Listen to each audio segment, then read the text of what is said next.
ظالم بادشاہ اور اس کا وزیر۔ ایک دفعہ کا ذکر ہے کہ ایک سلطنت کا بادشاہ بڑا ظالم تھا۔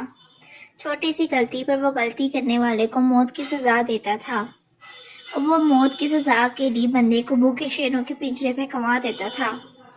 ایک دفعہ اس کے گھوڑوں اور شیروں کی دیکھ بھال اور چارہ ڈالنے کے لیے ایک بندے کی ضرورت پڑی۔ چنانچہ ایک بندے کو اس کام کے لیے منتخب کیا گیا جو بہت محنت کش آدمی تھا۔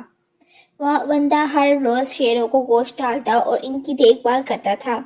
ابھی اس نے 2 دن ہی کام کیا تھا اور شیروں کو کھانا ڈالا تھا کہ بادشاہ نے دیکھا کہ یہ بندہ محنتی اور عقلمند لگتا ہے، کیوں نہ اسے اپنی سلطنت کا وزیر بنا دوں۔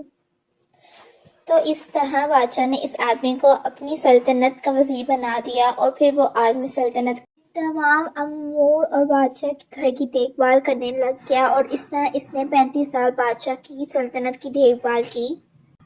35 سال بادشاہ کے پاس گزارنے کے بعد وہ کافی برا ہو گیا، کیونکہ اسے اب کم سنائی دیتا تھا۔ اس نے بادشاہ کو کہا کہ اب میں بہت برا ہو گیا ہوں اور مجھے اب یہ وزیر کا عہدہ نہیں سنبھالا جا سکتا، لیکن اسے بادشاہ نے منع کر دیا کہ ابھی تم ہی اس وزارت پر ٹھیک ہو۔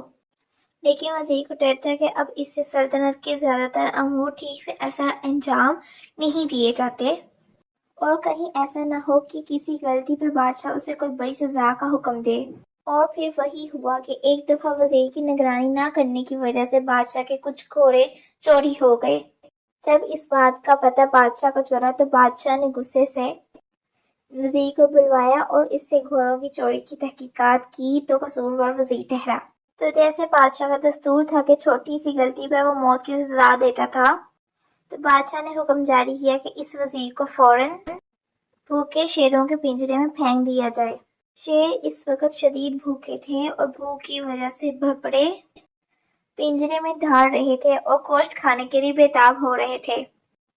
چنانچہ بادشاہ کے حکم کی تعمیل کی گئی اور وزیر کو پنجرے کے پاس لایا گیا، اور پنجرے کا دروازہ کھول کر وزیر کو بھوکے شیروں کے پنجرے میں ڈال دیا گیا۔ بادشاہ یہ منظر دیکھ رہا تھا اور سوچ رہا تھا کہ ابھی شیر وزیر کو پھاڑ چیر دیں گے، لیکن بادشاہ یہ دیکھ کر حیران ہو گیا کہ شیر وزیر کو ٹکڑے ٹکڑے کرنے کی بجائے اس کے پاؤں چاٹ رہے تھے اور اس کے سامنے سر جھکائے دم ہلا رہے تھے۔ تو بادشاہ نے حیرانگی کے ساتھ وزیر سے پوچھا کہ تم نے ایسا کیا کیا کہ یہ تمہارے پاؤں چاٹ رہے ہیں؟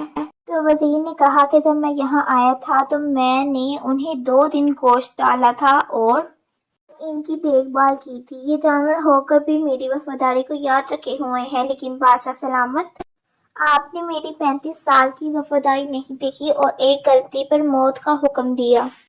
بادشاہ یہ دیکھ کر شرمندہ ہوا اور اللہ سے اپنے گناہوں کی معافی مانگی اور وزیر آزاد کر دیا۔